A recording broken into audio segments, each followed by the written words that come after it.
Since the darkness had descended on the Fairmont Crest rooftop and the city lights had scattered like glass dust beneath their feet, the luxurious silence of the waiting room had only served to reveal a truth no one wanted to face. Ted's jealousy was no longer jealousy. It was a dull knife of pain, slowly cutting through Nicole's tilt of the head to laugh at a joke from Carlton. A brief touch of the hand intimate enough to pull Ted's quiet memories out like a snake from its den. He was still a man who couldn't hide his emotions, but what he'd been trying to hide all this time wasn't impulsive anger but an attempt to recreate the person who had once frightened Nicole. The old Ted with his sharp edges, his outbursts, his self-righteous missteps. He'd spent months trying to patch himself up, practicing speaking softly, practicing backing down, practicing breathing, practicing putting his pride aside to borrow the chance to redeem himself. But just a few touches, a few brief smiles, a few quick glances from the man who had once been his best friend, had caused his plan of self-discipline to collapse like a glass bridge cracking at its thinnest point. Jealousy, if it were only a product of possessiveness, might have been easy to blame and throw away. But in Ted's chest was a different pain, coming from the times he knew how much he had hurt that woman, knowing that apologies, even with the right intonation, were not enough to erase it, and from the fear that if Nicole saw him weak again, all doors would be closed forever. Nicole was no longer his wife. That was the truth she reminded herself every time her heart wavered toward the familiar footsteps. She had built a safe zone for herself with small rules. Turning off all calls from Ted after 10 o'clock, returning flowers to the right reception door, blocking her weekend schedule with yoga classes and community projects so there would be no gap big enough for memories to return. Carlton, with his calm demeanor and an empathy that seemed to require no explanation, stepped into that void with ease.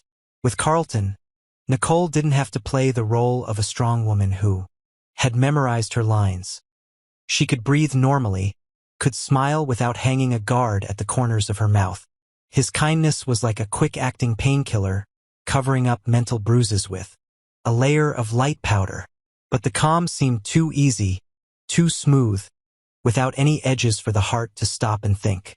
Every night, after the apartment door closed and the air conditioner became a monotonous background, Nicole wondered what she tried to avoid. Were her feelings for Carlton real or just a defensive reaction to the void Ted left, a substitute habit to keep the mind at rest, or an attempt to confront the past? The question had no immediate answer because everything around her was being orchestrated to make her look a certain way, and the one pulling the strings was not Carlton. Leslie had been clearing the way before Nicole could tell herself she was okay. In a world where secrets were assets and emotions were leverage, Leslie knew that a reunion between Ted and Nicole was more than a personal risk. It was a turn that could lead to the unraveling of the chain of calculations she had stitched with thread as thin as mist. She had seen Ted struggle, seen the apologetic slumps and humble retreats, had a premonition that if Nicole's trust ever returned, the things she had buried would rise from the grave.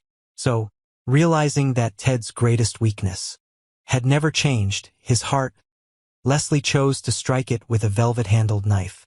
An envelope, a meeting in a bar that glowed like a faded photograph, a promise of quick profits, and a contract with a clause no one read carefully the first time, to keep Nicole looking the other way.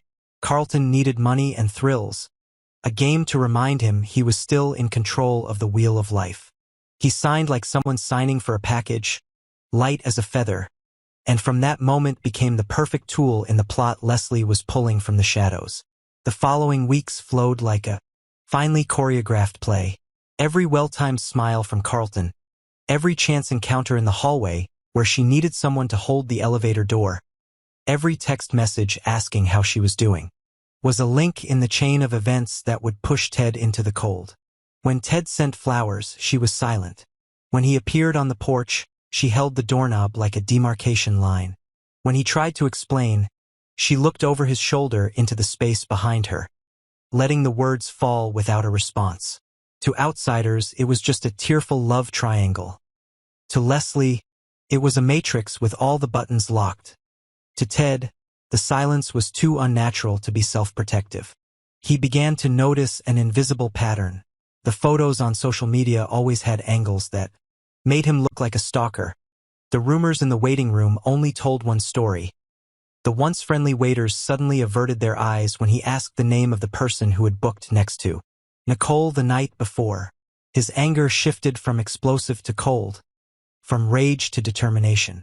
If there was a trace of Leslie in this trap, he would find it, and when he did, his silence would end. With a neat, silent gesture.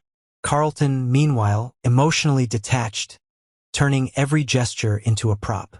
But the human heart isn't a timer that can be turned off with the push of a button.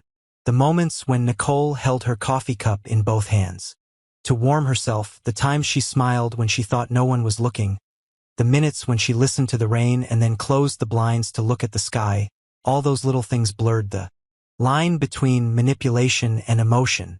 Carlton began writing long messages and deleting them, going through his inbox to find an apology he hadn't sent, turning off his phone for a few hours just to get a taste of how Leslie wasn't controlling his schedule. But the net was already set, and Leslie wasn't the type to let go of a piece when it suddenly became conscious. The curt reminders, the screenshots of payments, the cold notes of the contract appeared just when Carlton thought he could pull them off. The fear of exposure mingled with the feeling of longing into an urgency that made him waver between two shores. Cut and confess to save himself, or continue to play the game until the end, believing he could protect Nicole from the most sinister part of the plan by taking it upon himself. Nicole sensed the unusual in the way of someone who had lived too long in the storm zone. She saw coincidences that were no longer innocent, saw kindnesses that appeared so precisely. Time they seemed scheduled, saw events that pushed her away from Ted, always accompanied by a convincing supporting evidence. She didn't want to believe in conspiracy theories, but she couldn't ignore the way some of the Fairmont Crest staff suddenly shied away from a conversation involving a woman who was always calm and calculating, who often smiled and congratulated her on taking care of herself. The feeling of being led on like an actress on stage made Nicole feel a stab of pride. But her anger wasn't like Ted's. It was quiet and calculated. It didn't smash the wine glass but held it in her hand to watch the reflection on the surface. She began to check her calendar of meetings with Carlton, photographing flowers with similar wrapping paper, saving up the bills from bars that coincided with where she'd been helped by someone. She told herself that if it was just a coincidence, the coincidence would dissolve under scrutiny. If there was a hand, it wouldn't be there in time. Leslie interpreted Carlton's slowing down and Nicole's wariness as a warning to increase the dose. She changed her approach. Less long shots, more quick strikes, setting public traps alongside emotional traps. Leaks about Ted's hot-tempered past. A few angled shots that suggested he was relapsed into impulsiveness. A security report manipulated to turn a chance encounter into a deliberate stalking. All created a cloud of public smoke that obscured what Ted could say. At the same time, Leslie cornered Carlton with a new demand. A public moment of intimacy timed to coincide with a community fundraiser, a stab at the place where Ted had the least control. In Leslie's plan, a stunned look from Ted, a too quick step, a seemingly reflexive touch of the shoulder would be enough to ignite the story of her ex's uncontrollable jealousy. Her plan didn't require a bang, just a small spark and a crowd of willing interpreters. Ted had prepared for it by practicing not reacting. He approached the event with the determination of someone walking through a minefield. Slow, wide-eyed, not following where others wanted him to go. He had already pieced together a few pieces of the puzzle. A shell company that paid for the orchestra at the rooftop dinner that happened to be the same company that had sponsored Nicole's flowers. Obscured but dated statements that matched each of Carlton's timely appearances. A sample contract he'd had a friend in the legal industry replicate, based on familiar terms used for image management. It would all be mere suspicion without the backbone of truth, proof that Carlton was in charge. He decided to dig another path, not to smash into the wall of public opinion, but to open a crack for the network's own people to expose themselves. A photocopied copy of the money transfer receipt was placed in an unmarked envelope and slid under Nicole's door along with a blank sheet of paper. No accusations, no explanations. Ted knew that any words at this point would be counterproductive. Only white space has enough weight for smart people to connect themselves. Carlton opened his own envelope that same evening. A brief command, a large enough number, and a visual hint that Leslie knew too much about debts he had never told anyone about. He looked at his reflection in the window, saw someone who no longer recognized how the game he was playing began and ended. He knew he was about to choose. Confess to Nicole and lose everything.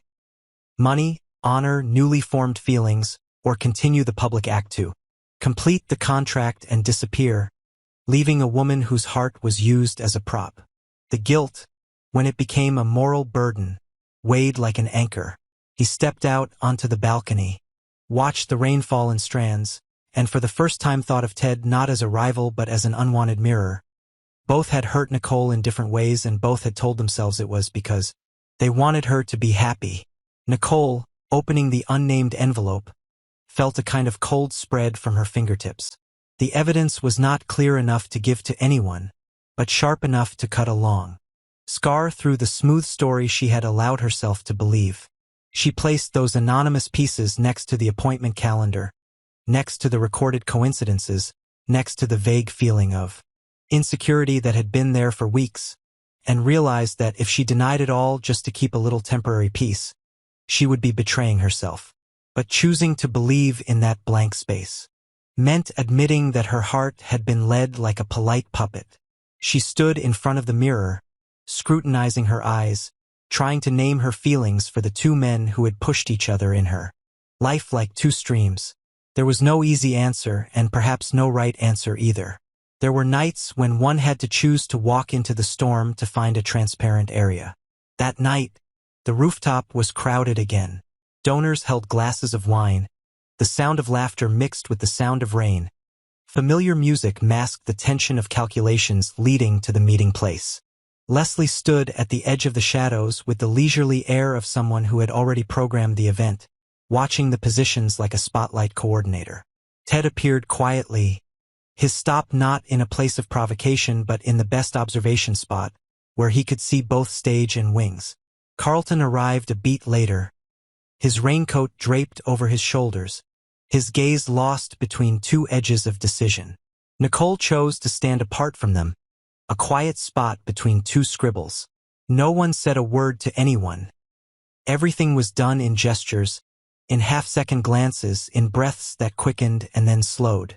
When the staged moment arrived, the moment when an intimate photograph could be taken and released, Carlton stopped, not moving a step, letting the distance between him and Nicole remain like a border. That small decision was enough to warp the trajectory of the event, enough for Leslie's eyes to narrow slightly. A fire alarm sounded somewhere like a scene change. The crowd shifted in panic, the rush of footsteps creating enough chaos to obscure any quiet exchange. In the chaos, some plan of Leslie's had triggered itself. A security guard approached Ted with a look of ready prejudice.